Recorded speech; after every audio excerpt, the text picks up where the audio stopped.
All right, let's dive right into this explainer. Over our last few sessions, we've spent a lot of time thoroughly unpacking TensorFlow and Keras, which are Google's foundational tools for building neural networks. But today, we're tackling the other massive heavy hitter in the room, PyTorch. This is the framework developed by Meta that has genuinely become the gold standard for cutting-edge AI research. By the end of this explainer, you're going to understand exactly what makes PyTorch's philosophy so unique and why it's the engine running under the hood of so much of today's rapidly evolving AI landscape. Here is our roadmap for today's explainer. 1. The rise of PyTorch. 2. Dynamic computation graphs. 3. Tensors and autograd. 4. Building and training models. 5. PyTorch vs TensorFlow today.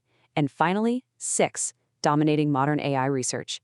Starting off with Section 1, the rise of PyTorch, addressing the early challenges of AI development. Let's rewind a bit to understand exactly why this framework even needed to exist. So, looking back at 2016, Meta, who of course was still known as Facebook back then, released PyTorch, literally just 1 year after TensorFlow's initial launch. Now, they weren't just trying to build a rival product for the sake of having one. PyTorch was specifically designed to tackle some very real usability challenges.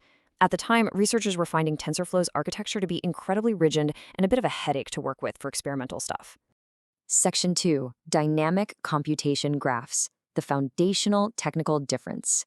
This is where we get into the single most important difference between PyTorch and TensorFlow's original design. The big takeaway here is this idea of a dynamic computation graph. What that means in plain English is that the underlying structure of your neural network is built up progressively, step by step, right on the fly as your code executes. Because of this, you get to use completely normal standard Python, like your regular if statements and for loops, directly inside your model. You aren't forced to learn some whole new abstract way to structure your logic. You're just writing Python. To put that into perspective, the contrast with TensorFlow's original approach was absolutely massive. Before Keras came along as the default, TensorFlow used a static graph. It was kind of like wiring a whole house completely in the dark. You had to fully define the entire network structure up front before you could run a single piece of data through it. PyTorch totally flipped the script. Because the graph builds dynamically, researchers could suddenly just use ordinary Python debuggers to pause, inspect, or even tweak the behavior at any exact given moment. That was a total game changer for anyone wanting to test out novel, highly unusual architectures. Section 3. Tensors and autograd, the nuts and bolts of PyTorch. Let's roll up our sleeves and look at the core mechanics here. If you caught our previous explainers, this is going to feel remarkably familiar. PyTorch tensors and its autograd system are doing the exact same foundational jobs as NumPy arrays and TensorFlow's gradient tape, but they are deliberately crafted to feel super intuitive. You create data structures using torch.tensor, which behaves just like tf.constant or NumPy arrays. In fact, PyTorch actually gives you these incredibly handy built-in functions to swap back and forth with NumPy seamlessly. And for training, when you set a little flag called requires_grad equals true, PyTorch's autograd automatically tracks every single mathematical operation. Then, calculating your training gradients is as simple as calling the .backward method. It's the same heavy-duty math, just wrapped in a really elegant Pythonic syntax. Section 4, Building and Training Models, the manual, explicit approach to AI. Let's look at how you actually piece a network together in PyTorch, because it's definitely a departure from Keras. So, to build a model, you typically set up a standard Python class that inherits from torch.nn.module. You explicitly define all your individual layers inside an __init method. But here's the crucial part. You then dictate exactly how the data flows through those layers by writing a dedicated forward method. Now, yes, you are absolutely writing a bit more code up front compared to the Keras sequential API, but in exchange, you're getting this granular, precise control. You're holding the steering wheel, completely dictating the data flow with standard Python.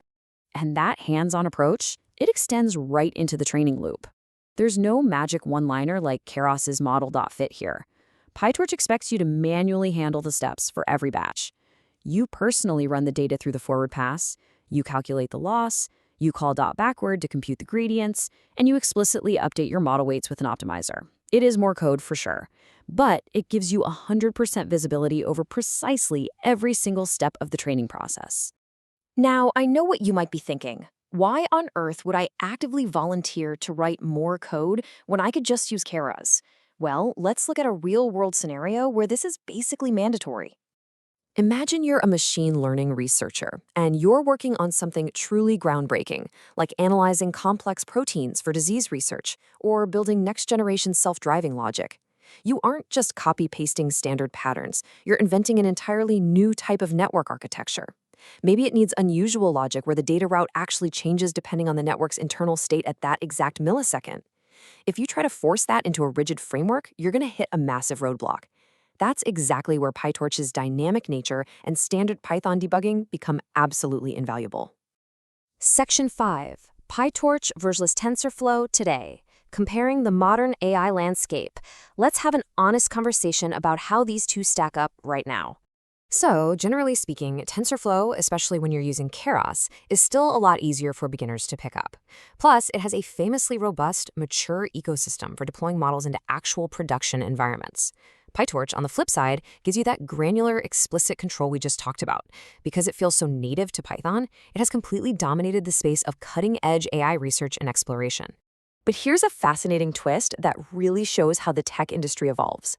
TensorFlow actually recognized the brilliance of PyTorch's dynamic graph, and they introduced an optional mode called eager execution to mimic it. So, while both camps still have their fiercely loyal communities and distinct vibes, the practical day-to-day differences between the two frameworks have honestly narrowed quite a bit over the last few years. Section 6. Dominating modern AI research. The framework powering the latest breakthroughs. Let's look at the incredible ripple effect of PyTorch's philosophy. Because PyTorch made it so easy to rapidly tinker with novel ideas, it spread like wildfire through the academic world. And that early dominance translated directly into it becoming the main engine behind almost all of our recent AI breakthroughs. I mean, it is the primary framework underlying Hugging Face transformers, and it powers the overwhelming majority of those massive large language models that are completely redefining the tech industry today.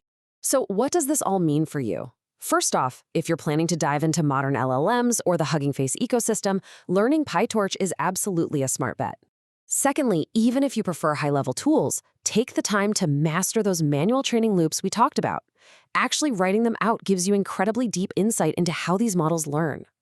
And finally, don't get trapped into rigidly picking a team. A true professional in this industry moves fluidly between TensorFlow and PyTorch depending entirely on whatever the specific project demands. We've seen how PyTorch gives you the ultimate control to build powerful, custom models right from the ground up. But actually, scratch that for a second. What if you didn't have to build them from scratch at all? Next time, we are diving straight into Hugging Face transformers. It's an incredible library that has completely democratized access to the state-of-the-art AI models powering today's landscape. So make sure you're subscribed for that explainer.